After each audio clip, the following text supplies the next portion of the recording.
കുട്ടികളെ ഉപദ്രവിക്കാറുണ്ടെന്ന് ഇളയ കുട്ടി. മൂത്ത കുട്ടിക്ക് ഫുള്ളി ഓട്ടിസമാണ്.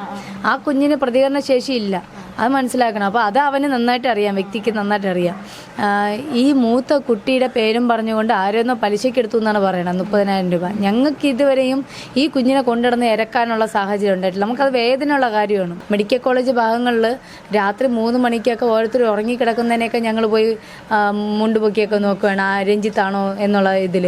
രഞ്ജിത്തിനെ സംബന്ധിച്ചിടത്തോളം മായ എന്ന് പറഞ്ഞ വ്യക്തിയെ കൊന്നു കഴിഞ്ഞ് എത്രത്തോളം ഉണ്ടാവുമെന്ന് രഞ്ജിത്തിന് നന്നായിട്ട് അറിയാം. രഞ്ജിത്തിന് അതിന് പറ്റിയ പണിഷ്മെൻറ്റ് കിട്ടില്ല എന്നുള്ളൊരു വിചാരമായിരിക്കും. അതുകൊണ്ടല്ലേ 12 ദിവസം ഇത്രയും വലിയൊരു സംഘം പുറകെ നിന്നിട്ട് പോലും 12 ദിവസം അവൻ്റെ ക്രിമിനൽ മൈൻഡാണ്. ഉദ്രേകം എന്ന് പറഞ്ഞാൽ ഫസ്റ്റ് ഈ ഹെൽമെറ്റ് മാറി അടിച്ച് ഫസ്റ്റ് ഇതെന്ന് പറഞ്ഞാൽ നമ്മളെ ഈ ഏക്കതിൽ അതിപ്പോൾ സാക്ഷി എടുത്തുണ്ട്. അവൻ കണ്ടുകൊണ്ടിരിക്കുകയായിരുന്നു അവൻ ഹെൽമെറ്റ് മാറി അടിച്ച് മുറിഞ്ഞ് തലയും പൊട്ടിക്കൂടാന്ന്. അപ്പോൾ ഇവൻ്റെ നോട്ടം കണ്ടപ്പോൾ എൻ്റെ ഭാര്യ പറഞ്ഞു അത് ആരെന്ന് ചോദിച്ചപ്പോൾ ഞാൻ പറഞ്ഞു നമ്മളെ ഓട്ടോറിക്ഷ ഓടിക്കുന്ന ആളെന്ന് പറഞ്ഞു. അവൻ്റെ നോട്ടങ്ങളൊന്നും ശരിയല്ല, അവനെ മാറ്റണമെന്ന് പറഞ്ഞു. അപ്പോൾ അങ്ങനെ ഇവർ നേരെ ഈ വെള്ളയമ്പലത്ത് വെച്ചും മ്യൂസിയത്തിൽ വെച്ചും മോള് ബൈക്കിൽ പോയ സമയത്ത് ചേർത്ത് നിർത്തി. അങ്ങനെ അവളത്തെ പറഞ്ഞ് ഞാൻ പിള്ളേരെ നോക്കിക്കോളാം, നിന്നെ നോക്കിക്കോളാം, ഒരു ജീവിതം തരാം. അപ്പോൾ അവൾ നോക്കിയപ്പോൾ ഇത്രയും ഒരാൾ വന്ന് പറയാൻ നേരത്ത് നമുക്ക് അങ്ങനെ നോക്കാമെന്നൊക്കെ ആലോചിച്ചിട്ട് നമ്മളെ വീട്ടിൽ പറയാമെന്നൊക്കെ പറഞ്ഞ് എന്നിട്ട് നിരന്തരം ഇവളെ ശല്യപ്പെടുത്തിക്കൊണ്ടിരിക്കുകയായിരുന്നു. ഏകദേശം കഴിഞ്ഞ ഒരാഴ്ചയോളം മുൻപാണ് നമ്മൾ കാട്ടാക്കടയിൽ നടുക്കിയൊരു കൊലപാതക വാർത്ത നമ്മൾ പുറത്തറിഞ്ഞത്. മായ മുരളി എന്ന് പറയുന്ന ഒരു യുവതിയാണ് ഇത്തരത്തിൽ കൊലപ്പെടുത്തിയത്. അപ്പോൾ അന്വേഷണം പുരോഗമിച്ചുകൊണ്ടിരിക്കുകയാണ്. കഴിഞ്ഞ ദിവസമാണ് പ്രതിയെ പിടികൂടിയത്. പ്രതി രഞ്ജിത്തിനെ പോലീസ് പിടികൂടിയത്. അപ്പോൾ കേസ് നിലവിൽ നടന്നുകൊണ്ടിരിക്കുകയാണ്. അപ്പോൾ നമ്മളിപ്പോൾ നിൽക്കുന്നത് മായയുടെ വീട്ടിലാണ്. അപ്പോൾ മായയുടെ സഹോദരി മഞ്ജുവും അതുപോലെ തന്നെ അച്ഛൻ മുരളിയും നമ്മളോടൊപ്പമുണ്ട്. അപ്പോൾ നമുക്ക് നിലവിൽ എന്താണ് കേസിൻ്റെ അന്വേഷണം പുരോഗമിച്ചുകൊണ്ടിരിക്കുന്നത് അതിനെക്കുറിച്ചുള്ള കാര്യങ്ങളെല്ലാം നമുക്ക് ചോദിച്ചറിയാം. നമസ്കാരം. നമസ്കാരം. നിലവിൽ എന്താണ് കേസിൻ്റെ ഒരു സ്ഥിതി? നിലവിൽ രഞ്ജിത്ത് എന്ന് പറഞ്ഞാൽ കുറ്റവാളിയെ പിടിച്ചിട്ടുണ്ട്. വെറും കുറ്റവാളിയല്ല, കൊടും കുറ്റവാളി എന്ന് വേണം പറയാനായിട്ട്. കാരണം സാറ് അന്വേഷണത്തിൽ അറിഞ്ഞത് DYSP സാറ് നല്ലൊരു മനുഷ്യനാണ്. അദ്ദേഹം വളരെ നല്ല രീതിയിൽ കേസുമായിട്ട് ഞങ്ങളുമായിട്ട് കമ്മ്യൂണിക്കേറ്റ് ചെയ്യുകയും എല്ലാ അപ്ഡേറ്റും ഞങ്ങളോട് പറയുകയൊക്കെ ചെയ്തിട്ടുണ്ട് കാട്ടാക്കട DYSP സാറ്. അപ്പോൾ പുള്ളിക്കാരൻ അന്വേഷിച്ചപ്പോൾ അറിയാൻ കഴിഞ്ഞത് മായ എന്ന് പറയുന്നത് രഞ്ജിത്തിൻ്റെ ആദ്യത്തെ ഇരയല്ല. 6 കേസുകളിൽ ഒരാൾ മാത്രമാണ്. നിരന്തരം രഞ്ജിത്ത് ഇങ്ങനെ തന്നെയാണ് സ്ത്രീകളോട് പെരുമാറുന്നത്. അപ്പോൾ അവൻ രഞ്ജിത്ത് എന്ന് പറഞ്ഞ വ്യക്തിക്ക് 6ഓളം കേസിൽ ഒരു ഇര മാത്രമാണ് രഞ്ജിത്തിനെ സംബന്ധിച്ചിടത്തോളം. അപ്പോൾ ശരിക്കും പറഞ്ഞാൽ ഞങ്ങൾക്ക് നഷ്ടപ്പെട്ടത് ചെറിയ നഷ്ടമല്ല, വലിയൊരു നഷ്ടമാണ്. ഒരിക്കലും അത് നികത്താനായിട്ട് ഇനി ആർക്കും പറ്റില്ല. പക്ഷേ എന്നാൽ കൂടിയും ആ ഒരു കുറ്റവാളിയെ സാധാരണക്കാരി ജനങ്ങൾക്കിടയിൽ സാധാരണക്കാരനെ പോലെ ജീവിക്കാൻ അനുവദിക്കാതെ സാറിൻ്റെ വലിയൊരു ടീം അതിന് പുറകെ നിന്ന് അത് പിടിച്ചതിന് സാറിനോട് ശരിക്കും നന്ദി പറയുവാണ്. ഇനി വേണ്ടത് എന്താണെന്ന് വെച്ചാൽ ഈ പറഞ്ഞ കുറ്റവാളിയെ ഇനി സമൂഹത്തിൻ്റെ നിരയിലേക്ക് വിടാനുള്ള ഒരു സാഹചര്യം ഒരുക്കരുത്. മാക്സിമം ഈ പറഞ്ഞ രഞ്ജിത്തിന് വാങ്ങിക്കൊടുക്കാൻ പറ്റിയ പകരത്തിന് പകരം എന്നല്ല പറയുന്നത്, ഈ രഞ്ജിത്തിന് വാങ്ങിക്കൊടുക്കാൻ പറ്റിയ വലിയൊരു ശിക്ഷ തന്നെ വാങ്ങിക്കൊടുക്കണം എന്നുള്ള റിക്വസ്റ്റാണ് ഇപ്പോൾ ഉള്ളത്. ചേച്ചി, തുടക്കം മുതലേ മായ ഉള്ളിനായിട്ട് പരിചയമുള്ള സമയത്ത് തന്നെ എന്തെങ്കിലും സംശയങ്ങൾ തോന്നിയിരുന്നോ? ഇങ്ങനെ എന്തെങ്കിലും ഉപദ്രവിക്കുക അല്ലെങ്കിൽ വഴക്ക് കാര്യങ്ങൾ എന്തെങ്കിലും ഉണ്ടായതായിട്ട് നിങ്ങൾക്ക് എന്തെങ്കിലും സംശയം തോന്നിയിട്ടുണ്ടായിരുന്നോ? ഫസ്റ്റ് ചേച്ചിക്ക് ഇങ്ങനൊരു നമ്മളെ വീട്ടിൽ ചേച്ചി ഫസ്റ്റ് ഇപ്പോൾ നമ്മൾ ചേട്ടൻ മരിച്ചിട്ട് 8 വർഷമായി. അപ്പോൾ വീട്ടിൽ ആലോചന തുടങ്ങിയപ്പോൾ ഈ പുള്ളിക്കാരൻ്റെ കാര്യം ഞങ്ങളോട് ചേച്ചി ഷെയർ ചെയ്യുവാണ്. ഈ ഷെയർ ചെയ്യാൻ നേരത്തെ ഞങ്ങൾ ബാക്ക്ഗ്രൗണ്ട് അന്വേഷിച്ചപ്പോൾ അത് ഓക്കെ അല്ല, നമ്മളെ ഫാമിലിക്ക് ബെറ്റർ ചോയ്സ് അല്ല ചേച്ചിയുടെ എന്ന് വ്യക്തമായിട്ട് മനസ്സിലായപ്പോൾ ചേച്ചിയെ പറഞ്ഞ് മനസ്സിലാക്കുകയും പിന്തിരിപ്പിക്കാനും വേണ്ടി ശ്രമിച്ചു. അപ്പോൾ പുള്ളിക്കാരൻ കൊടുത്ത വാഗ്ദാനം എന്ന് വെച്ചാൽ ചേച്ചിയെ മാത്രമല്ല എനിക്ക് വേണ്ട നിങ്ങളെ 3 പേരെയും ഞാൻ സംരക്ഷിച്ചോളാം എന്നുള്ളൊരു വാഗ്ദാനം. അതിലെൻ്റെ ചേച്ചി വിശ്വസിച്ചു പോയി എന്നുള്ളതാണ് യാഥാർത്ഥ്യം. പുള്ളിക്കാരൻ അങ്ങനെ പൊതിഞ്ഞാണ് പുള്ളിക്കാരനെ അവതരിപ്പിക്കുന്നത് ചേച്ചിയോട്. അപ്പം ഞങ്ങൾ പറയുന്നതിനേക്കാളും വിശ്വസിച്ചത് ചേച്ചി അദ്ദേഹത്തെ ആ വ്യക്തിയാണ്. അപ്പോൾ അത് കഴിഞ്ഞിട്ട് ഈ കല്യാണത്തിന് മുന്നേ ഈ ചേച്ചിയെ കൊണ്ടുപോകുന്നതിന് മുന്നേ ചേച്ചി ഇയാളെ ആക്രമിച്ചിട്ടുണ്ട്. ചേച്ചിയുടെ നെറ്റിയിൽ 5 സ്റ്റിച്ചിൻ്റെ പാടുണ്ട്. ഞങ്ങളോട് ബൈക്ക് ആക്സിഡൻ്റ് എന്നാണ് പറഞ്ഞത്. അപ്പോൾ ഇവർ പോയതിന് ശേഷമാണ് ഇത് കണ്ടു നിന്ന സാക്ഷി ഞങ്ങളോട് പറയുന്നത് ഇയാൾ അറ്റാക്ക് ചെയ്തതാണെന്ന് പറയുന്നത്. അപ്പം ചേച്ചി കൊണ്ടുപോകുന്നതിന് മുന്നേ ആക്രമണം തുടങ്ങിയതാണ്. അതിനുശേഷം ചേച്ചി ഞങ്ങളോട് ആരോട് ഷെയർ ചെയ്യാറില്ല, ഫ്രണ്ട്സിനോട് വ്യക്തമായി ഷെയർ ചെയ്യുന്നുണ്ട്. ആരും വിളിക്കരുത്, സംസാരിക്കരുത്, വീട്ടിലേക്ക് അലൗഡ് ചെയ്യുന്നില്ല. ഫ്രണ്ട്സിനെ പോലും, ചേച്ചിയുടെ കൂടെ വർക്ക് ചെയ്യുന്ന ആൾക്കാരെ പോലും വീട്ടിലേക്ക് അലൗഡ് ചെയ്യുന്നില്ല. കാരണം അവളെ ദേഹോപദ്രവം ചെയ്യുന്നുണ്ട്. അതിൻ്റെ പേരും പറഞ്ഞുകൊണ്ട് ആരെങ്കിലും കോൺടാക്ട് ചെയ്താലും ഒക്കെ ദേഹോപദ്രവം ചെയ്യുന്നുണ്ട്. ജസ്റ്റ് ഒരു ശരിക്കും പറഞ്ഞാൽ ചേച്ചി ഒരു അടിമയെ പോലെയാണ് കഴിഞ്ഞത് അയാളുടെ മുമ്പിൽ. അപ്പോൾ ചേച്ചിക്ക് പേടിയായിരുന്നു പൂർണ്ണമായിട്ട് ഇയാൾ ഉപദ്രവിക്കുന്നത്. ഞങ്ങൾ ആരെങ്കിലും വിളിക്കുകയോ കോൺടാക്ട് ചെയ്യുകയോ സംസാരിക്കുകയൊക്കെ ചെയ്യുമ്പോഴും ഇയാളെ ചേച്ചിക്ക് പേടിയായിരുന്നു ഇയാൾ ഉപദ്രവിക്കുന്നുള്ളൂ. അതിൻ്റെ ഫോട്ടോസൊക്കെ സുഹൃത്തുക്കളിലുണ്ട്. അവർ കർമ്മ ന്യൂസിന് ഷെയർ ചെയ്ത് കൊടുത്തിട്ടുമുണ്ട് ആ ഫോട്ടോസ്. അപ്പോൾ പണ്ടേ തുടങ്ങിയ ഒരു കാര്യം. പിന്നെ ചേച്ചി പലരും ചോദിക്കുന്നുണ്ട് ചേച്ചി എന്തിനാ സഹിച്ചു നിന്നതെന്ന്. ഇപ്പോഴും ചേച്ചിയെ വിമർശിക്കുന്ന ആൾക്കാരുണ്ട് കൂട്ടത്തിൽ. ഈ വിമർശനം പേടിച്ചിട്ടായിരിക്കണം അവൾ തിരിച്ച് വരാതിരുന്നത്. നാളൊരു സമയത്ത് വന്നാലും ഇതിനേക്കാളും വലിയ വിമർശനം കേൾക്കുമെന്നുള്ള പേടിയായിരിക്കാം. സമൂഹം അവളെ കാണുന്ന കണ്ണെന്തായിരിക്കും, അതുകൊണ്ടായിരിക്കും. അവൾ ആദ്യം രക്ഷപ്പെടുത്തിയത് അവരുടെ പിള്ളേരാണ്. നിരന്തര ഉപദ്രവം തുടങ്ങിയപ്പം കുട്ടികളെ രക്ഷപ്പെടുത്തി വിട്ടു. അത് കഴിഞ്ഞ് അവൾ വരണമെന്ന് തീരുമാനം വന്നപ്പോൾ രഞ്ജിത്തിനെ അത് സമ്മതിച്ച കാര്യമാണ്. മായ തിരിച്ചു വരുന്നു എന്ന് കണ്ടപ്പോൾ അവന് വൈരാഗ്യം മൂത്തു. അത് തന്നെയാണ്. പിന്നെ വേറെ ബാലിശികമായ മറ്റൊരു കാര്യം പറഞ്ഞത്, മരിച്ചുപോയ ചേട്ടൻ്റെ അച്ഛൻ വാങ്ങിക്കൊടുത്ത ഫുഡ് കഴിച്ച് അത് അവന് രഞ്ജിത്തിന് അക്സെപ്റ്റ് ചെയ്യാൻ കഴിഞ്ഞില്ല. എന്ന് വെച്ചാൽ രഞ്ജിത്തിനെ സംബന്ധിച്ചിടത്തോളം മായ എന്ന് പറഞ്ഞ വ്യക്തിയെ കൊന്നു കഴിഞ്ഞ് എത്രത്തോളം ഉണ്ടാവുമെന്ന് രഞ്ജിത്തിന് നന്നായിട്ട് അറിയാം. രഞ്ജിത്തിന് അതിന് പറ്റിയ പണിഷ്മെൻറ്റ് കിട്ടില്ല എന്നുള്ളൊരു വിചാരമായിരിക്കും. അതുകൊണ്ടല്ലേ 12 ദിവസം ഇത്രയും വലിയൊരു സംഘം പുറകെ നിന്നിട്ട് പോലും 12 ദിവസം അവൻ്റെ ക്രിമിനൽ മൈൻഡാണ്. അവൻ്റെ ക്രിമിനൽ മൈൻഡ് എത്രത്തോളം ഉണ്ടെന്ന് നോക്കിക്കോണം. ഇത്രയും പഠിപ്പും വിവരവും ഈ നമ്മളെ കേരള പോലീസിന് 12 ദിവസം കബളിപ്പിച്ച് നിൽക്കാൻ പറ്റിയ അത്ര ക്രിമിനൽ ബുദ്ധിയാണ് അവനുള്ളത്. ഒരു കേസ് പോലെ അവൻ്റെ പേരിലേക്ക് വരുന്നില്ല ലേഡീസ്. കാരണം നാണക്കേട്. ഈ സമൂഹം അവരെ തെറ്റിദ്ധരിക്കും, അല്ലെങ്കിൽ തെറ്റായ വാക്കുകൾ ഉപയോഗിച്ച് ഇപ്പോൾ എൻ്റെ ചേച്ചിയെ പലവരും സംസാരിക്കുന്നത് പോലെ സംസാരിക്കും എന്നുള്ള ആ ഒരു പേടി കൊണ്ടാണ് പെണ്ണുങ്ങൾ, എന്തുകൊണ്ടാണ് നിങ്ങൾ ഈ ഇരയാക്കപ്പെട്ട പെണ്ണുങ്ങളെക്കുറിച്ച് ചർച്ച ചെയ്യുന്നത്? എൻ്റെ ചോദ്യം ഇതാണ്.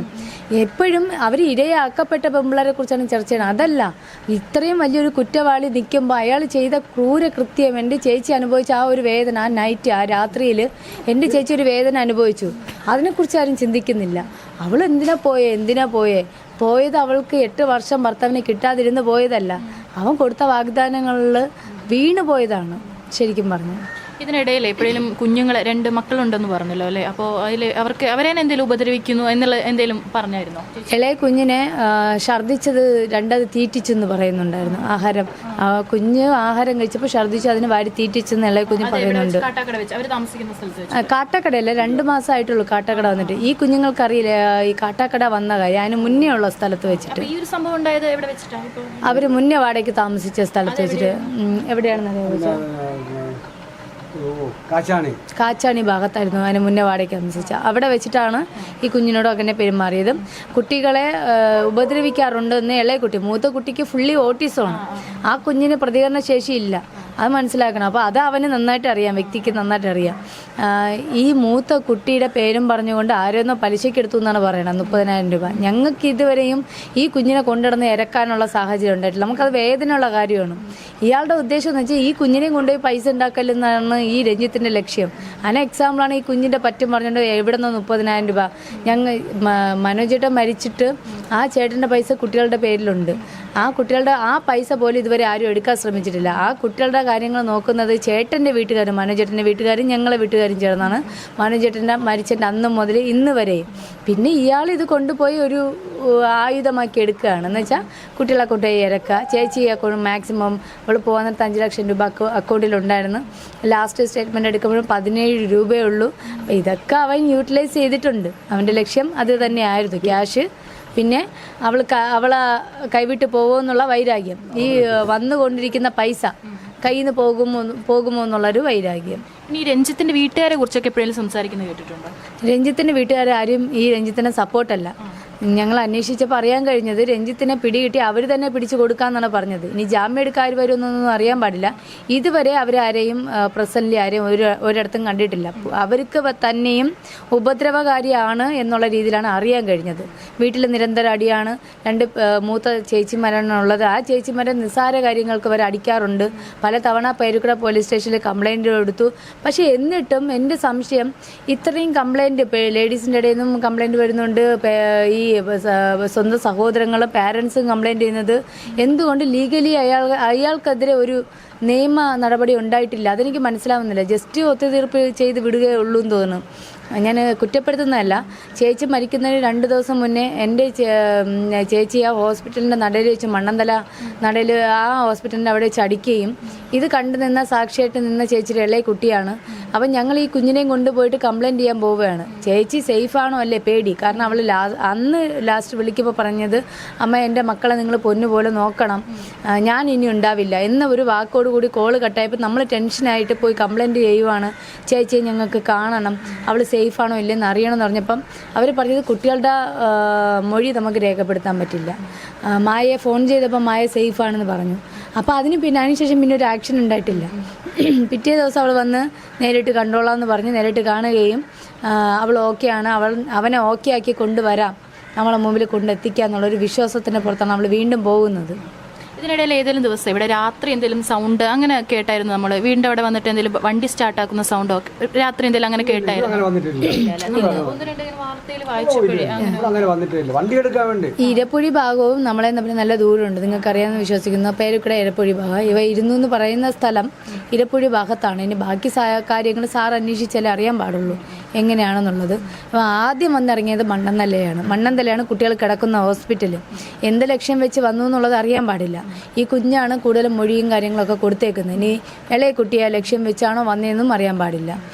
കാരണം ഈ രഞ്ജിത്തിനെ സംബന്ധിച്ചിടത്തോളം ഒരു കൊലപാതകം ചെയ്ത രഞ്ജിത്തിന് അടുത്ത ചെയ്യാനും പ്രയാസമല്ല. ഇതിന് എത്രത്തോളം ശിക്ഷ കിട്ടും എന്നുള്ളത്, ഇതിന് എത്രത്തോളം സീരിയസ് ആയിട്ട് എടുക്കും, ശിക്ഷ എത്രത്തോളം കിട്ടുമെന്ന് അറിയാൻ പാടില്ല. 12 വർഷം ഇപ്പം രഞ്ജിത്തിനെ സംബന്ധിച്ചിടത്തോളം 33 വയസ്സ്, 12 വർഷം എന്ന് പറയുമ്പോൾ 45 വയസ്സ്. വലിയ പ്രായക്കുറവൊന്നുമല്ല. അവന് ഇനിയും പെണ്ണുങ്ങളെ കിട്ടി ഇനിയും ഇരയെ തേടി ഇറങ്ങാനുള്ള സമയമൊക്കെ രഞ്ജിത്തിനുണ്ട്. ഏതായാലും ഇനി 12 ദിവസത്തോളം കഴിഞ്ഞിട്ടാണ് പിടിയിലായത്. അതുവരെ ഇതിനിടയിൽ ഇവിടെയൊക്കെ വന്നു പോയി എന്നാണ് പറയുന്നത്. അത്രയും ആളുകളെ കബളിപ്പിച്ചിട്ട് ഇവിടുന്ന് ആരെങ്കിലും ഒരു സപ്പോർട്ട്, ഈവൻ നാട്ടിൽ നിന്നാണെങ്കിൽ ആരെങ്കിലും സപ്പോർട്ട് ചെയ്തിട്ടുണ്ടാവുന്ന സംശയമുണ്ടോ? ഞങ്ങൾ ലുക്കൗട്ട് നോട്ടീസ് കൊടപ്പനക്കുന്ന് മുതൽ ഏതാണ്ട് ഒരു ആറ്റിങ്ങിൽ വരെ ഒട്ടിച്ചിട്ടുണ്ട്.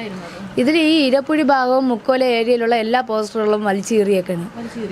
അപ്പോൾ അത് ആരാ ചെയ്തതെന്നുള്ളത് അറിയാൻ പാടില്ല. അപ്പോൾ ആരേലും ഉണ്ടാവും, അല്ലാതെ ഇങ്ങനെ ഒരാൾക്ക് ഇത്രയും ദിവസം സേഫായിട്ട് നിൽക്കാൻ പറ്റുമെന്നുള്ളത് എനിക്കറിയാൻ പാടില്ല. ഇനി സാറ് ക്വസ്റ്റ്യൻ ചെയ്തിട്ട് ആരെങ്കിലും ഉണ്ടെങ്കിൽ സാറ് അത് പബ്ലിക്കലി പറയും, അത് ഷുവറാണ്. പറഞ്ഞിരുന്നത്, ചേട്ടാ നിങ്ങൾക്ക് ഓട്ടോ സംബന്ധമായ എന്തെങ്കിലും നിയമപരമായിട്ട് എന്തെങ്കിലും ബുദ്ധിമുട്ടോ പോലീസ് കേസോ അങ്ങനെ എന്തെങ്കിലും, നമ്മൾ നിയമം തെറ്റിച്ച് ഇതുവരെ ഒരു കാര്യം ചെയ്തിട്ടില്ല, അങ്ങനെ എന്തെങ്കിലും ഉണ്ടെങ്കിൽ നിങ്ങൾ പേടിക്കണ്ട. എനിക്ക് പെൻഷൻ പറ്റിയ ഏതോ ഒരു തല എടുപ്പുള്ള ഏതോ ഒരു പോലീസ് ഉദ്യോഗസ്ഥനുണ്ട്. അപ്പോൾ ആളുടെ സഹായത്തോടെ നിങ്ങളെ സഹായിക്കാം എന്നൊരു വാഗ്ദാനം അച്ഛന് കൊടുത്തിട്ടുണ്ടായിരുന്നു. അപ്പോൾ അച്ഛൻ പറഞ്ഞു ഞങ്ങൾക്ക് അതിൻ്റെ ആവശ്യമില്ല, ഞങ്ങൾ നിയമപരമായിട്ട് എല്ലാം ഇൻഷുറൻസ് നമ്മളുടെ പേപ്പറെല്ലാം ക്ലിയർ ആയിട്ടാണ് പോകണം, ഞങ്ങൾക്ക് അതിൻ്റെ ആവശ്യമില്ല എന്ന് പറയുന്നുണ്ടായിരുന്നു.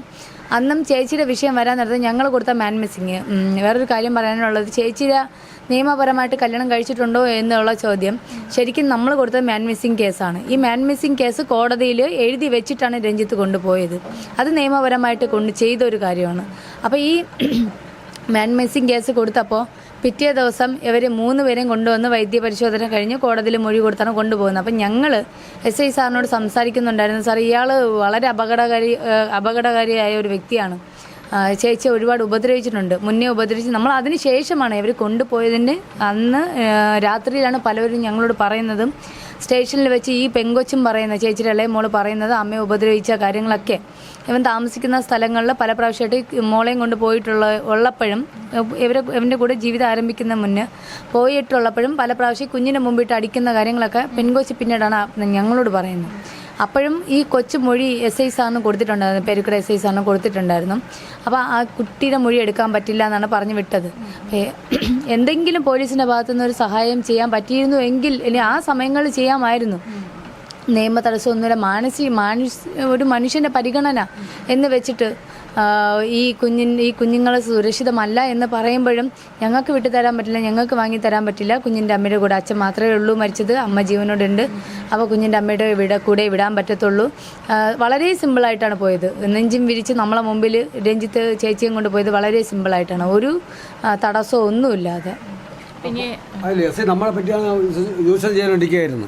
കാരണം അവിടെ ഒരു ഫോൺ കോൾ വന്നതിന് ശേഷമാണ് രഞ്ജിത്ത് അതിൻ്റെ അകത്ത് സ്റ്റേഷനിൽ കയറിയിട്ട് പിന്നെ ആ SI നമ്മോട് ചൂടായിക്കൊണ്ട് സംസാരിച്ചുകൊണ്ടിരിക്കുകയായിരുന്നു. ഞാനല്ല പോയത്, എൻ്റെ മോള് എൻ്റെ ഭാര്യയും കൂടെ കേസ് കൊടുത്ത് ഞാനാണ് കൊടുത്തത്. പക്ഷേ എന്നെ വിളിച്ചിട്ടില്ല, ഒന്നും ചോദിക്കുകയും ചെയ്തില്ല. രണ്ടാമതൊരു ഒരു ഫോൺ കോൾ വന്നപ്പോൾ ശേഷമാണ് രഞ്ജിത്ത് വന്ന് ആ പോലീസ് SI എൻ്റെ ഭാര്യ എടുത്ത് അവിടുത്തെ ചൂടായി സംസാരിക്കുകയാണ്. ഇവരെ ഒന്നും പറയാൻ ഉൾക്കൊള്ളുന്നില്ല. ഇപ്പോൾ എന്തൊക്കെ വന്നാലും നിയമത്തിൻ്റെ വഴി തന്നെ പോകാൻ തന്നെയാണ്. അതെ, ഞാൻ ശക്തമായിട്ട് നിയമത്തിൽ വിശ്വസിക്കുവാണ്. അതല്ലാന്നുണ്ടെങ്കിൽ എൻ്റെ ചേച്ചിയെ ചെയ്ത ഒരാളെ കൺമുമ്പിൽ കണ്ടിട്ട് ഞങ്ങളുടെ വികാരം അടക്കി അവിടെ നിന്നത്, ഞങ്ങളുടെ വേദന അടക്കി അവിടെ നിന്നത് നിയമത്തിൽ പൂർണ്ണമായിട്ട് വിശ്വസിച്ചുകൊണ്ടാണ്. എനിക്ക് ഇപ്പോഴും വിശ്വാസമുണ്ട്, രഞ്ജിത്ത് എന്ന് പറഞ്ഞാൽ ഈ കുറ്റവാളിയെ സമൂഹത്തിന് മുമ്പിൽ സാധാരണ ജീവിതം നയിക്കാൻ സമ്മതിക്കാതെ നിയമം ഞങ്ങൾക്കൊപ്പം നിൽക്കുമെന്നുള്ളൊരു വിശ്വാസം ഇപ്പോഴും ഉണ്ട്. ഇപ്പോൾ കുഞ്ഞുങ്ങൾ 2 മക്കളാണ്. അപ്പോൾ അവർ ഏത് ക്ലാസ്സിലാണ് പഠിക്കുന്നത്? ഏതൊക്കെ പ്രായമായിട്ടുണ്ടാകും? ഇളയ മോള് 7 വയസ്സിന് 2ാം ക്ലാസ്സിലാണ് പഠിക്കാൻ പോകുന്നത്. മൂത്ത കുഞ്ഞ് 12 വയസ്സ്. നമ്മൾ ഓട്ടിസത്തിൻ്റെ സ്കൂളിൽ വിടുന്നുണ്ടായിരുന്നു. കുഞ്ഞ് 4ാം ക്ലാസ് വരെ പഠിക്കുന്നുണ്ടായിരുന്നു. ഒരാളുടെ സഹായം ഉണ്ടെങ്കിൽ മാത്രമേ നമുക്ക് ഇവിടെ നിന്ന് വണ്ടി കയറ്റിയിട്ട് കുഞ്ഞിൻ്റെ സ്കൂൾ ബസ് വരുന്നിടത്തേക്ക് എത്തിക്കാൻ പറ്റത്തുള്ളൂ. പുറകിൽ ഒരാൾ വേണം, ഓട്ടിക്കുന്ന ഒരാളും പുറകിൽ ഒരാളും വേണം. അപ്പോൾ ചേച്ചിയും അച്ഛനാണ് ഇത് സ്ഥിരമായി ചെയ്തുകൊണ്ടിരുന്നത്. ഇനി ആ കുട്ടിയുടെ കാര്യം, അതായത് ചേട്ടൻ്റെ വീടിൻ്റെ മരിച്ചുപോയ ചേട്ടൻ്റെ വീടിൻ്റെ ഭാഗത്തേക്ക് സ്കൂളിൻ്റെ സൗകര്യക്കുറവ് കാരണമാണ് അവരിവിടെ വന്ന് നിൽക്കുകയും ബാക്കി വെക്കേഷൻ സമയങ്ങളിൽ അവിടെ പോവുകയും ചെയ്യുന്നത്. ഇനി ആ കുഞ്ഞിൻ്റെ സ്കൂൾ വിദ്യാഭ്യാസം എങ്ങനെയാണെന്നുള്ളത് അറിയാൻ പാടില്ല. ഞാൻ എൻ്റെ ഹസ്ബൻഡിൻ്റെ അവിടെയാണ്, അമ്മ ഗൾഫിലാണ്. അമ്മ ഗൾഫിലാണെന്ന് പറയുമ്പോൾ ഹൗസ് മെയ്ഡാണ്. അവരുടെ ഈ കുട്ടികളുടെ വളർച്ചയ്ക്കും അതിൻ്റെ ആവശ്യങ്ങൾക്കും വേണ്ടിയിട്ടാണ് അമ്മ അവിടെ പോയി നിൽക്കുന്നത് തന്നെ ഈ പ്രായത്തിൽ. അപ്പോൾ ഇനി എന്താണ് കുട്ടികളുടെ അവരുടെ സഹായത്തിന് അവൾക്ക് പകരമായിട്ട് ആരുണ്ടാവും എന്നുള്ളത് രഞ്ജിത്ത് തന്നെ ഉത്തരം പറയണം. ആർക്കും ഉത്തരം പറഞ്ഞില്ലെങ്കിൽ ആ മൂത്ത കുട്ടിക്ക്, ഇളയ കുട്ടിയുടെ കാര്യം അത് വളർന്നോളും സാധാരണ രീതിയിൽ. ആ മൂത്ത കുഞ്ഞിന് ഇനി ജീവിതത്തിൽ ആരുണ്ടാവും എന്നുള്ള ഉത്തരം രഞ്ജിത്ത് തന്നെ പറയണം ചേച്ചി, വേറെ ആരും പറയാനില്ല. അവിടെ ചോദിച്ചായിരുന്നു മക്കള്, അമ്മ അങ്ങനെ എന്തെങ്കിലും ചോദിച്ചു? എനിക്ക് ഇളയ കുട്ടിയെ ഫേസ് ചെയ്യാൻ വയ്യ. കാരണം എന്ന് വെച്ചാൽ ഈ പറഞ്ഞില്ലേ 2 ദിവസം മുന്നേ ചേച്ചി ആശുപത്രിയുടെ നടയിലിട്ട് അടിച്ചെന്ന്. അന്ന് ഈ കുഞ്ഞ് എന്നെ കരഞ്ഞിട്ട് പറഞ്ഞ്, കുഞ്ഞാ ഞങ്ങളെ രക്ഷിച്ച പോലെ എൻ്റെ അമ്മയും കൂടെ എന്നെ ഒന്ന് രക്ഷിച്ചു കൊണ്ട് താ അമ്മ എന്ന് കുഞ്ഞാന്ന് വിളിച്ച് എൻ്റെ അടുത്ത് പറഞ്ഞു. എൻ്റെ മോള് പോലും എന്നെ ഉമ്മച്ചിന്നും ചേച്ചി അമ്മ എന്നാണ് വിളിക്കുന്നത്. നമുക്ക് 3 കുട്ടികളാണ്. ചേച്ചി ചിന്തിക്കണം അങ്ങനെയാണ്, ഞാൻ ചിന്തിക്കണം അങ്ങനെയാണ്. അപ്പോൾ ആ കുഞ്ഞങ്ങനെ കരഞ്ഞ് പറഞ്ഞിട്ട് വല്ലാണ് രാത്രിക്ക് രാമായണം ഞാൻ ആ 9 മണിക്ക് എൻ്റെ കുഞ്ഞിനെയും ഉറങ്ങിക്കിടന്ന കുഞ്ഞിനെയും വണ്ടിയിൽ കയറ്റി ഇടുപ്പിൽ കെട്ടി വെച്ചാണ് കൊണ്ടുവരണം. വന്ന് നമ്മളെ സ്റ്റേഷനിൽ കംപ്ലയിൻറ്റ് ചെയ്യുന്നത്. കാരണം ആ ഒരു ചാൻസ് പോലും എൻ്റെ ചേച്ചിക്ക് എന്തെങ്കിലും ആപത്ത് പറ്റുമോ എന്ന് പേടിച്ചിട്ട്. അപ്പോൾ എനിക്ക് ആ ഇളയ കുട്ടി ചേച്ചി മരിച്ചു കിടന്ന സമയത്ത് അവിടെ കാട്ടാക്കട നിൽക്കുമ്പോഴേ ഇളയ കുഞ്ഞ് വിളിച്ച് എന്നോട് ചോദിക്കുകയാണ്, കുഞ്ഞാ എൻ്റെ അമ്മ കുഴപ്പമില്ലല്ലോ, അമ്മേൻ്റെ അടുത്തല്ലേ നിൽക്കണ കുഞ്ഞാ, അമ്മ ഓക്കെ അല്ലേ, അമ്മ എന്ത് ചെയ്യണ, അമ്മയുടെ അടുത്താണോ കുഞ്ഞ് നിൽക്കുന്നത്, ഇങ്ങനെ ചോദിക്കുമ്പോൾ എനിക്ക് മറുപടിയില്ല. ശരിക്കും പറഞ്ഞു കഴിഞ്ഞാൽ ചേച്ചിയെ കൊണ്ടുവന്ന് ഇവിടെ കിടത്താൻ നേരത്താണ് ആ കുട്ടി തിരിച്ചറിയണത്. ചേച്ചി അടയ്ക്കിയ സ്ഥലത്ത് ചടങ്ങിനകത്ത് പോകാൻ നേരത്ത് ആ കുഞ്ഞ് കരച്ചിലൊന്നും ശരിക്കും പറഞ്ഞാൽ ഒരാൾ കണ്ടിട്ടില്ല. ആ വേദനയൊക്കെ പറഞ്ഞു കഴിഞ്ഞാൽ കൊച്ചു കുട്ടിയാണ്, തിരിച്ചറിയാനുള്ള പ്രായമായി വരുന്നേ ഉള്ളൂ. കുട്ടികൾക്ക് ഇനിയാണ് അമ്മയുടെ സാന്നിധ്യം എന്താണെന്ന് പെൺകുട്ടികളുമാണ് അറിയേണ്ടത്. പ്രത്യേകിച്ച് മൂത്ത കുഞ്ഞ് ഓട്ടിസം ശാരീരികമായിട്ടാണ്, മനസ്സുകൊണ്ട് കുട്ടിയുടെ ബുദ്ധിപരമായിട്ട് എല്ലാം അറിയാം, എല്ലാവരെയും തിരിച്ചറിയാം. അച്ഛനെയും അമ്മയെയും മനോജേട്ടനെയും എൻ്റെ അമ്മയും എല്ലാവരെയും തിരിച്ചറിയാനുള്ള കഴിവുണ്ട്. അപ്പം ചേച്ചി വരുന്നതും പോകുന്നതും കാത്തിരിക്കുകയാണ് ആ കുട്ടി. മരുന്ന് മെഡിസിൻ കഴിക്കണമെങ്കിൽ ചേച്ചി വന്നെടുത്ത് കൊടുത്താലേ കഴിക്കുകയുള്ളൂ. എന്നുവെച്ചാൽ അവൾ ഹോസ്പിറ്റലിൽ വരുന്നുണ്ടായിരുന്നു സ്ഥിരം. ആഹാരം കൊടുക്കണമായാലും കുറച്ച് ദിവസം ആ കുട്ടിയെ ആഹാരം കൊടുക്കാനായാലും മെഡിസിൻ കൊടുക്കാനായാലും കുറച്ച് പാടായിരുന്നു. ഇനി റിക്കവറായി വരുമായിരിക്കും. ആ കുഞ്ഞെങ്ങനെ അച്ഛൻ മരിച്ചത് തന്നെ വലിയൊരു വേദനയായിരുന്നു. മനോജേട്ടൻ എന്നൊക്കെ പറഞ്ഞു കഴിഞ്ഞാൽ അതുപോലൊരു മനുഷ്യ ഈ ലോകത്തുണ്ടാവും. എൻ്റെ പിള്ളേരെ നോക്കണമായാലും എൻ്റെ ചേച്ചിയെ നോക്കണമായാലും ആ വേദന മാറുന്നേക്കാളും മുന്നേ ആ അമ്മയുടെ വേദനയും കൂടിയിട്ട് ഈ പിള്ളേർക്ക് ഇത്രയും വലിയൊരു വേദന എന്തിന് കൊടുത്തു എന്ന് തന്നെ മനസ്സിലാവുന്നില്ല. രഞ്ജിത്തിന് വേണ്ടെങ്കിൽ 1 2 അടിയോ കൊടുത്തോ കാലടിച്ച് ഒടിച്ചെടുത്തോ, അല്ലെങ്കിൽ എനിക്ക് വേണ്ട നീ പൊക്കോ എന്ന് പറഞ്ഞ് ഉപേക്ഷിക്കായിരുന്നു. ഇത്രയും വലിയൊരു ക്രൂരത ആ കുട്ടികളോട് ചെയ്യാൻ പാടില്ലായിരുന്നു. രഞ്ജിത്ത് എന്ന് പറയുന്ന ഒരാളെ അപ്പോൾ ഈ ഒരു കുടുംബമായിട്ട് എങ്ങനെയാണ് ബന്ധം തുടങ്ങുന്നത്? അതിൻ്റെ ഒരു ഓട്ടോറിക്ഷ ഇവിടെ കിടന്ന് വണ്ടി ഓടാൻ ഉണ്ടെന്ന് ചോദിച്ചു, ഉണ്ടെന്ന് പറഞ്ഞ് അങ്ങനെ വേറെ ഒരാളാണ് കൊണ്ടുവന്നത്. എന്നെ കൊണ്ട് കാണിച്ച് കുഴപ്പമൊന്നുമില്ല, ഡെയിലി കളക്ഷൻ ഇവിടെ കൊണ്ടുതരാമെന്ന് പറഞ്ഞ് അങ്ങനെ അവനെ വണ്ടി ഏൽപ്പിച്ച് അവൻ ഡെയിലി ഇവിടെ കളക്ഷൻ കൊണ്ടുവന്നുകൊണ്ടിരുന്നു. പിന്നെ അവൻ പറഞ്ഞ് എനിക്ക് മറ്റേ ഗൂഗിൾ പേഡ് ഉണ്ടെന്ന് ചോദിച്ചു. ഞാൻ പറഞ്ഞു എൻ്റെ ഇല്ലെന്ന് പറഞ്ഞ്. അങ്ങനെയാണ് പിന്നെ ആ ഗൂഗിൾ പേഡ് മകളുടെ പേരിന് അങ്ങ് അയക്കാൻ തുടങ്ങിയത്. ബാക്കിയുള്ളപ്പോൾ എനിക്ക് അറിഞ്ഞോളൂ. അപ്പം ഞാൻ മോളെ ചോദിച്ചാൽ പൈസ അയച്ച് തരണമെന്ന് പറഞ്ഞു. അങ്ങനെ ഇരുന്നപ്പോഴാണ് ഒരു കൊച്ചിൻ്റെ ഒരു ബർത്ത്ഡേക്ക് വിളിച്ചു. അപ്പം ഈ രഞ്ജിത്തിനെ വിളിച്ചു. എനിക്ക് വേറെ ഓട്ടോറിക്ഷ ഉള്ളതുകൊണ്ട് അവരെല്ലാം വന്ന് സഹകരിച്ചൊക്കെ പോയി. അപ്പോൾ ഇവൻ്റെ നോട്ടം കണ്ടപ്പോൾ എൻ്റെ ഭാര്യ പറഞ്ഞു അത് ആരെന്ന് ചോദിച്ചപ്പോൾ ഞാൻ പറഞ്ഞു നമ്മളെ ഓട്ടോറിക്ഷ ഓട്ടിക്കുന്ന ആളെന്ന് പറഞ്ഞു. അവനെ നോട്ടങ്ങളൊന്നും ശരിയല്ല, അവനെ മാറ്റണമെന്ന് പറഞ്ഞു. അപ്പോൾ ഞാൻ പറഞ്ഞു, പിറ്റേ ദിവസം ഞാൻ പറഞ്ഞു ആ വണ്ടി ഇവിടെ കൊണ്ടിടാൻ പറഞ്ഞു. എന്ത് അല്ല, എനിക്ക് വണ്ടിക്ക് പണിയുണ്ടെന്ന് പറഞ്ഞു. അതെനിക്ക് 5 ദിവസം ഓട്ടം ഉണ്ട്. ഞാൻ അത് നോക്കില്ല, 5 വേണ്ടാന്ന് പറഞ്ഞു. അപ്പോൾ പിന്നെ പിറ്റേ ദിവസം രാവിലെ തന്നെ വണ്ടി ഇവിടെ കൊണ്ടിട്ട് താക്കോൽ തന്നിട്ട് അങ്ങ് പോയെന്ന് പറഞ്ഞാൽ ഒരു റബഡികൾ പോകുമ്പോഴാണ് പോയത്. അപ്പോൾ ഞാൻ വന്നില്ലേ, നിൻ്റെ ലൈസൻസിൻ്റെ ഫോട്ടോ സെറ്റ് തരാമെന്ന് പറഞ്ഞ് കൈ കൊടുത്ത് അങ്ങ് പോവുകയും ചെയ്ത്. അവിടെ നിന്ന് തുടർന്നാണ് പിന്നെ അങ്ങോട്ട് വാശി കയറി. എൻ്റെ മോള് എൻ്റെ ഈ ഫയർ സർവീസ് ജോലിക്ക് പോകുന്ന സമയത്തെല്ലാം വഴിക്ക് വന്ന് അവൻ ചേർത്ത് നിർത്തി. ഫയർ സർവീസ് അപ്പോൾ അങ്ങനെ ഇവർ നേരെ ഈ വെള്ളയമ്പലത്ത് വെച്ചും മ്യൂസിയത്തിൽ വെച്ചും മോള് ബൈക്കിൽ പോയ സമയത്ത് ചേർത്ത് നിർത്തി. അങ്ങനെ അവളത്തെ പറഞ്ഞ് ഞാൻ പിള്ളേരെ നോക്കിക്കോളാം, നിന്നെ നോക്കിക്കോളാം, ഒരു ജീവിതം തരാം. അപ്പോൾ അവൾ നോക്കിയപ്പോൾ ഇത്രയും ഒരാൾ വന്ന് പറയാൻ നേരത്ത് നമുക്ക് അങ്ങനെ നോക്കാമെന്നൊക്കെ ആലോചിച്ചിട്ട് നമ്മളെ വീട്ടിൽ പറയാമെന്നൊക്കെ പറഞ്ഞ് എന്നിട്ട് നിരന്തരം ഇവളെ ശല്യപ്പെടുത്തിക്കൊണ്ടിരിക്കുകയായിരുന്നു. പക്ഷെ മോൾക്ക് അറിഞ്ഞുകൊള്ളായിരുന്നു ഇപ്പം നമ്മളെ ഇങ്ങനെ ഉത്തരിച്ചുകൊണ്ടിരിക്കുന്നത് പറയാൻ നോക്കില്ല. അങ്ങനെയായി. പിന്നെ അവർ അങ്ങ് അടുത്തു, പിരിയാത്ത രീതിയിൽ അങ്ങ് അടുത്തു പോയി. അപ്പം നല്ലതല്ലേ, പിള്ളേരെ നോക്കും എന്നും പറഞ്ഞ് അവൾക്ക് ഒരു കൂട്ടിനൊരാൾ വേണമല്ലോ എന്നും പറഞ്ഞാണ് മോളും അവനിലേക്ക് അങ്ങ് പോയത്. പക്ഷേ ഇവ നമ്മളെ കാലിന് നമുക്ക് അറിഞ്ഞില്ലായിരുന്നു. ഉദ്രേക്കെന്ന് പറഞ്ഞാൽ ഫസ്റ്റ് ഈ ഹെൽമെറ്റ് മാറി അടിച്ച് ഫസ്റ്റ് എന്ന് പറഞ്ഞാൽ നമ്മളെ ഈ ഏക്കതിൽ അതിപ്പോൾ സാക്ഷി എടുത്തുണ്ട്. അവൻ കണ്ടുകൊണ്ടിരിക്കുകയായിരുന്നു അവൻ ഹെൽമെറ്റ് മാറി അടിച്ച് മുറിഞ്ഞ് തലയും പൊട്ടിക്കൂടാന്ന്. അപ്പോൾ ഞാൻ ഇവിടെ കിടക്കുകയായിരുന്നു. അച്ഛാ എന്ത് പറ്റി മക്കളെന്ന് വെച്ചാൽ പറഞ്ഞു, വണ്ടി വന്നപ്പം പൂച്ച കുറുക്കെ ചാടി അങ്ങനെ വീണെന്ന് പറഞ്ഞു. മരുന്നൊക്കെ വെച്ചോ? അത് മരുന്ന് വെച്ചെന്ന് പറഞ്ഞു. ഉടൻ തന്നെ അനിയത്തെ വിളിച്ച് പറഞ്ഞു പറഞ്ഞാൽ ആ മോള് നെടുവങ്ങാട്ട താമസിക്കുകയായിരുന്നു. ആ കൊച്ചിനെയും കൊണ്ട് ആ രാത്രി ആകുമ്പോൾ ഇവിടെ വന്ന് എവളെയും വിളിച്ചുകൊണ്ട് പോയി. 5 തൈലം ഉണ്ടായിരുന്നു, ഇട്ടുകൊണ്ട് ഇവിടെ കൊണ്ടുവന്നു. അപ്പോഴും പറയാണ് ഞാൻ വണ്ടി വീഴുന്ന. ഇവൾ പോയ ശേഷമാണ് പിറ്റേ ദിവസമാണ് ഈ അടി കണ്ടുകൊണ്ടിരുന്ന അവൻ ചോദിച്ചത്, നിൻ്റെ മോൾക്ക് എന്ത് സംഭവിച്ചത്? അത് പിന്നെ പൂച്ച അല്ലല്ല രഞ്ജിച്ചെന്ന് പറഞ്ഞ അവൻ താഴെ വെച്ച് ഹെൽമെറ്റ് മാറി അടിച്ചു കൊടുത്താണ്. അവൾ അടിച്ചോട് മോൾ കുഴഞ്ഞങ്ങ് വീണു. അവൻ വീണ് കണ്ടപ്പോൾ തന്നെ അവൻ എൻ്റെ അറിയാത്ത ആളായതുകൊണ്ടാണ് മോളത് കാര്യം പറഞ്ഞു. എന്തിനു മക്കളെന്ന് വെച്ചാൽ പറഞ്ഞില്ല മാമ എന്ന് പറഞ്ഞു. അങ്ങനെ അങ്ങ് പോവുകയും ചെയ്ത്. പിന്നെയാണ് അമ്മയുടെ കാര്യം പറഞ്ഞു. ആ പറഞ്ഞിട്ട് കാര്യമുണ്ട്, അവൻ്റെ കൂടെ പോയില്ലേ എന്ന് എനിക്ക് പറയാൻ ഒത്തില്ല, ഞാൻ ഇങ്ങനെ ഒരു സംഭവം ചെയ്ത് ഞാൻ പറഞ്ഞില്ല എന്നും പറഞ്ഞു. പിന്നെ നിരന്തരം ഉദ്ധരിക്കുകയായിരുന്നു. നമ്മളിത് അറിയില്ല, കൊണ്ടുപോയിട്ടും ശരിക്കും നല്ലപോലെ വേണ്ടതില്ല അവൻ ചെയ്യുന്നുണ്ട്. പിള്ളേക്ക് അറിഞ്ഞൂടായിരുന്നു നമ്മളെ ഇങ്ങനെ ചെയ്യുമോ. കാര്യം പൈസയ്ക്ക് പൈസ, ഉരുപ്പടിയാണെങ്കിൽ ഇവിടെ കിടന്ന് ഉരുപ്പടിയെല്ലാം വാരിക്കൊണ്ട് പോയി. പണം അല്ലെ 5 ലക്ഷം രൂപ ബാങ്കിൽ കിടന്ന് അതെല്ലാം എടുത്ത് ഇപ്പോൾ ലാസ്റ്റിൽ അന്വേഷിച്ചപ്പോൾ പറഞ്ഞ് 17 രൂപയുള്ളെന്ന് ബാലൻസ്, ബാക്കി ഒരു പൈസയും കാണാനില്ല. ഇപ്പോൾ പോലീസിൻ്റെ ഭാഗത്തു നിന്നും മാത്രമല്ല നിങ്ങളുടെ ഭാഗത്തു നിന്നും അന്വേഷണം നടക്കുന്നുണ്ടായിരുന്നല്ലോ. അപ്പോൾ ആരൊക്കെയാണ് സഹായിച്ചത്? തുടക്കം മുതൽ കൂടെ നിന്നത് ആരൊക്കെയായിരുന്നു? ഇതിൽ പേരെടുത്ത് പറയാനായിട്ട് ഒത്തിരി പേരുണ്ടായിരുന്നു. ശരിക്കും കൊടപ്പനക്കുന്ന് ഭാഗത്തുണ്ട് എന്ന് പറഞ്ഞപ്പോൾ ഞങ്ങളെ കൂട്ടത്ത് ഞങ്ങളുടെ റിലേറ്റീവ്സ് അവരുടെ ആ വേദന കൊണ്ട് നമുക്ക് ഊഹിക്കാം. അതല്ലാതെ കുറച്ച് മനസാക്ഷി മരവിക്കാത്ത കുറച്ച് ആൾക്കാരുണ്ടായിരുന്നു. പേരെടുത്ത് പറയാം, സവിതേച്ചി, പ്രകാശ് ഏട്ടൻ, സതീഷ് ഏട്ടൻ, അങ്ങനെ നമ്മളെ മാമന്മാർ, സണ്ണി മാമൻ, റെജി മാമൻ, കണ്ണൻ, അങ്ങനെ കുറച്ച് ആൾക്കാർ, ഒത്തിരി പേര്, കുഞ്ഞു മാമനെ, കൊച്ചു വിജയ മാമനൊക്കെ ഒത്തിരി പേരുണ്ടായിരുന്നു. വലിയൊരു ടീം. സാറിൻ്റെ DYSP സാറ് തന്നെ, സാറിൻ്റെ ഒരു വലിയ ടീം സാറ് റെഡിയാക്കിയ പോലെ തന്നെ ഞങ്ങളുടെ ഭാഗത്തുനിന്ന് വലിയൊരു ടീം ഉണ്ടായിരുന്നു. വേറൊരു കാര്യം എന്ന് വെച്ചാൽ ഈ ടീം ഒറ്റ ദിവസത്തേക്ക് മാത്രമായിരുന്നില്ല, ഈ 12 ദിവസം രാവും പകലും ഞങ്ങളുടെ കൂടെ ഉണ്ടായിരുന്നു എന്നുള്ളതാണ്. മെഡിക്കൽ കോളേജ് ഭാഗങ്ങളിൽ രാത്രി 3 മണിക്കൊക്കെ ഓരോരുത്തർ ഉറങ്ങിക്കിടക്കുന്നതിനെ ഞങ്ങൾ പോയി മുണ്ടുപൊക്കിയൊക്കെ നോക്കുകയാണ് രഞ്ജിത്താണോ എന്നുള്ള ഇതിൽ. അതുപോലെ പ്രകാശ് ഏട്ടൻ, കണ്ണനൊക്കെ ആണെന്ന് പറയുമ്പം പിറ്റേ ദിവസം അന്ന് വൈകിട്ട് 7 മണി മുതൽ പിറ്റേ ദിവസം 10 മണി വരെ നിൽക്കണം. അത് കഴിഞ്ഞ് 12 മണിക്ക് വീണ്ടും വരികയാണ്. മഴ നനഞ്ഞാണ് നിൽക്കുന്നത്. അത് കഴിഞ്ഞ് 12 മണിക്ക് വീട്ടിൽ പോയി ഡ്രസ്സ് ചേഞ്ച് ചെയ്തിട്ട് വീണ്ടും വരുവാണ് ഇവൻ ഈ മെഡിക്കൽ കോളേജിൻ്റെ ഫുഡ് ക്യൂ നിന്ന് ആഹാരം കഴിക്കുമെന്ന് നോക്കാൻ വേണ്ടിയിട്ട്. അത്രത്തോളം നമ്മളെ സഹായിച്ച കുറച്ച് ആൾക്കാരുണ്ട്. അവരോടൊക്കെ മനസ്സറിഞ്ഞ് നന്ദി പറയുവാണ് ഈ നേരത്ത്. സാറിൻ്റെ വലിയൊരു ടീമുണ്ട്. Kattakada DYSP sir, SI sir, CA സാറൊക്കെ അത്രയും വലിയ പൊസിഷനിൽ ഇരിക്കുന്ന ഒരു ആൾക്കാരാണ്. മെഡിക്കൽ കോളേജിൽ ഞങ്ങൾ നിൽക്കുമ്പോഴൊക്കെ അവരും ഉണ്ട് കൂടെ.